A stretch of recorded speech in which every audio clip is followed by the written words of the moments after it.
اهلا بيكم بكل متابعين نجمة وبرج. ازيكم؟ اتمنى تكونوا بخير وفي احسن حال. النهاردة معانا حلقة جديدة عن توقعات برج الدلو لشهر فبراير 2025. برج الدلو هو برج هوائي، وبيمتاز بشخصية مستقلة مبتكرة، وكمان محب للتغيير. الشهر ده هيكون مليان فرص جديدة وتحديات في حياتك العاطفية والعملية والصحية. خلونا نبدأ مع بعض ونشوف ايه هي توقعات لشهر فبراير. لو انت في علاقة عاطفية او متجوز، فبراير هيكون شهر مليان تغيرات، ممكن تكون ايجابية او مليانة بالتحديات. برج الدلو عادة بيحب الحرية والاستقلالية، ولكن في نفس الوقت عنده قدرة على بناء علاقات عميقة لو لقى الشخص مناسب. الشهر ده بيطلب منك شوية توازن بين احتياجك للاستقلال وضرورة العمل على تقوية علاقتك مع شريكك. في أول الشهر ممكن تلاقي بعض المشاكل الصغيرة اللي بتتعلق بالتواصل أو التفاهم بينك وبين شريك حياتك، لكن مع مرور الأيام هتقدر تتخطى العقبات دي. مارس الحوار المفتوح والصريح عشان تقدر توصل لنتائج إيجابية. أما بقى لو انت مش مرتبط يا دلو، فبراير هيكون شهر مليان فرص للتعرف على أشخاص جدد. برج الدلو بيحب الاستقلال والحرية، ممكن تكون مش متحمس للعلاقات الجادة في الفترة دي، لكن الفرص العاطفية هتكون موجودة بشكل واضح. ممكن تتعرف على شخص يشاركك اهتماماتك وحبك للتغيير والتطور. لو كنت مهتم بشخص معين، حاول تكون صريح في مشاعرك وما تخفيش أفكارك، لكن في نفس الوقت خد وقتك قبل ما تدخل في أي علاقة جديدة، خصوصا لو كنت مش جاهز للعلاقة الجادة. أما فيما يخص العمل بقى، فبراير هيكون شهر مليان فرص جديدة، لكن مع بعض التحديات اللي بتطلب منك تفكير دقيق وتخطيط جيد. برج الدلو بيحب الابتكار والتغيير، والشهر ده هيكون فرصة رائعة ليك يا دلو عشان تقدم أفكار جديدة في مجالك المهني. حاول يا دلو تكون منفتح على الفرص الجديدة، وشارك أفكارك مع فريقك أو زمايلك.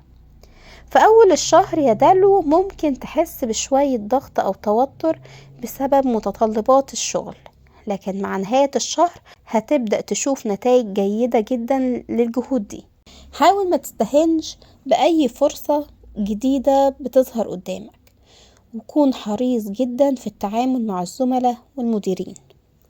أما من الناحية المالية، فبراير هيكون شهر مليان بعض التقلبات المالية، لكن هتكون قادر على تحقيق استقرار مالي لو اتبعت خطة منظمة. برج الدلو بيحب التغيير، لكن في الأمور المالية لازم تكون حكيم. حاول تتجنب أي استثمارات أو مخاطر مالية مش مدروسة في الفترة دي. ركز على توفير الأموال، وحاول تبعد عن الإنفاق الزايد على الحاجات الغير ضرورية. لو عندك خطط عشان تحسن وضعك المالي أو تعمل استثمار، حاول تتأكد من اتخاذ القرار الصحيح بعد دراسة متأنية. أما بالنسبة لصحتك الجسدية يا دلو، في شهر فبراير هتكون مستقرة بشكل عام، لكن هتحتاج تهتم أكتر بعاداتك اليومية. برج الدلو بيحب النشاط والابتكار. في الشهر ده هتكون حابب تجرب أنشطة جديدة تحسن صحتك. حاول تمارس رياضة جديدة أو نوع من الأنشطة اللي بتجذبك وبتساعدك في الحفاظ على لياقتك البدنية. لكن خلي بالك يا دلو من الإجهاد الزايد في العمل أو الحياة اليومية.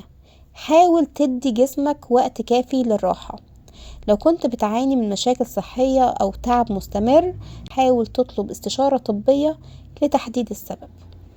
أما بالنسبة للصحة النفسية، برج الدلو شخصية عنده قدرة كبيرة على التعامل مع التحديات الذهنية، لكن أحيانا ممكن يحس بالضغط بسبب متطلبات الحياة العصرية اللي احنا فيها دلوقتي. فبراير هيكون وقت مناسب عشان تمارس تقنيات الاسترخاء، زي مثلا التأمل أو التنفس العميق. حاول تخصص وقت لنفسك للراحة الذهنية، وابعد عن الضغوطات الاجتماعية أو المهنية اللي ممكن تسبب لك التوتر. مارس الأنشطة اللي ممكن تخليك تحاسس بالسعادة أو الراحة النفسية، زي مثلا القراية أو الهواية اللي انت بتحبها. فبراير هو شهر مناسب عشان تتطور وتنمي نفسك.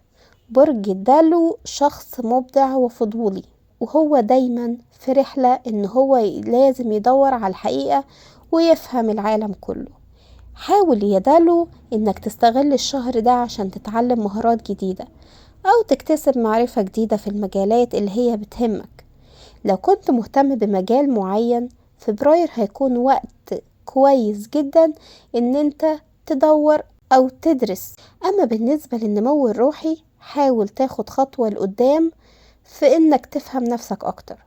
مارس التأمل او التأمل الروحي عشان تحس براحة اكبر وتوازن داخلي. الشهر ده هيشجعك يا دلو على التفكير في فلسفتك الشخصية، وان انت كمان تنظر في اهدافك الروحية. وبكده نكون وصلنا لنهاية حلقتنا، مع توقعات برج الدلو لشهر فبراير 2025. الشهر ده يا دلو مليان فرص وتحديات، لكن مع إبداعك وحبك للتغيير هتقدر تحقق أهدافك وتعيش حياتك بحرية تامة. خلي بالك يا دلو من صحتك النفسية والجسدية، وركز على شغلك وأمورك المالية. لو عجبتكم التوقعات دي، ما تنسوش تشتركوا في القناة وتفعلوا الجرس عشان يوصلكم كل جديد. وكل شهر جديد هنجدد معاكم التوقعات دي لحد ما نشوفكم المرة الجاية. خليكم دايما بخير وبعيد عن التوتر. باي باي.